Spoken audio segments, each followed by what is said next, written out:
Bonjour, cette vidéo présente la différentes parties du cours sur l'étude des systèmes avec les différents outils de description des systèmes que l'on pourra rencontrer dans nos disciplines de sciences industrielles pour ingénieurs.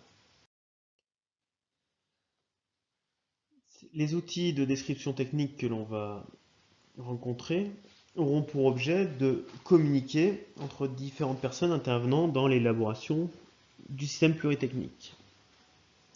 Suivant les discussions que l'on voudra avoir ou les informations que l'on voudra communiquer, il faudra faire un choix donc, de la représentation adaptée à l'objectif que l'on suit.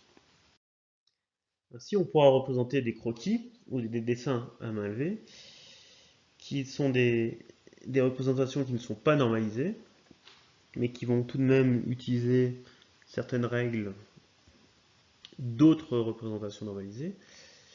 Ce sont donc des représentations que l'on rencontrera généralement en phase de préconception pour dessiner sur un coin de table une solution et discuter avec un autre intervenant de cette solution, ou pour essayer de se représenter rapidement une solution avant de la représenter proprement et de manière normalisée.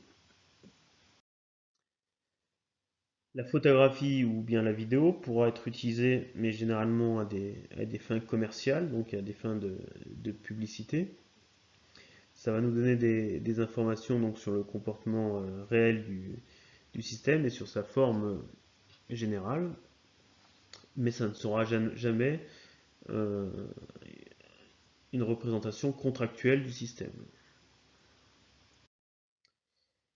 La perspective qu'on utilisera généralement isométrique permettra donc de représenter le volume du système et donc la représentation donc géométrique du système.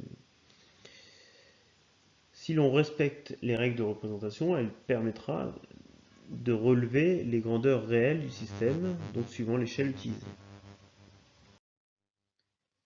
La vue éclatée permettra donc de représenter l'agencement des différentes pièces les unes par rapport aux autres. C'est une représentation qui est souvent utilisée donc en maintenance, lorsqu'on va devoir démonter ou bien remonter un système. C'est des représentations que vous avez peut-être déjà rencontrées lors de montage de meubles d'une grande marque suédoise, par exemple.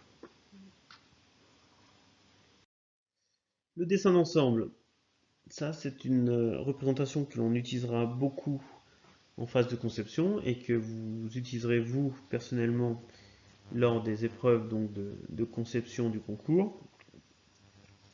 Donc c'est une représentation normalisée qui va utiliser une échelle précise, qui va permettre de montrer l'agencement et donc les relations entre les différents éléments.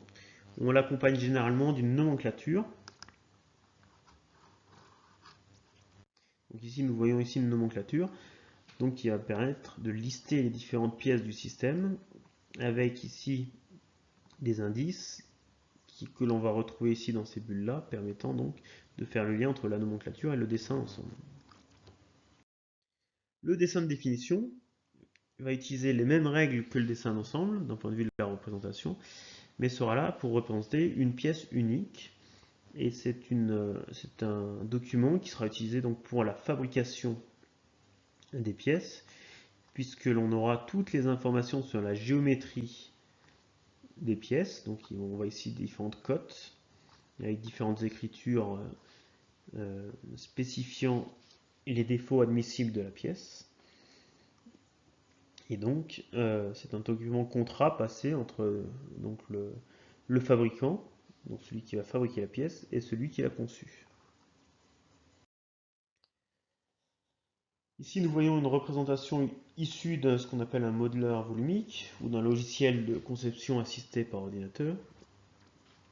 Donc, ça va nous permettre de concevoir sur ordinateur, donc en 3 dimensions, les systèmes. Donc ici, on a un système avec différentes pièces.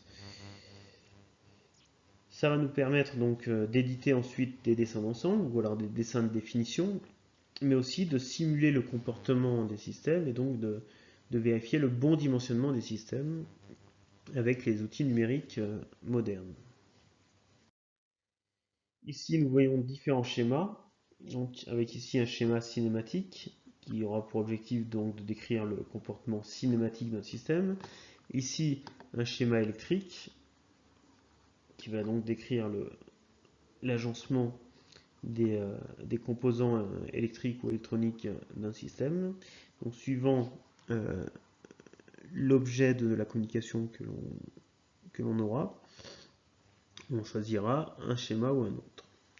Ces schémas sont généralement normalisés et donc lisibles par l'ensemble de la communauté scientifique ou technique connaissant ces normes.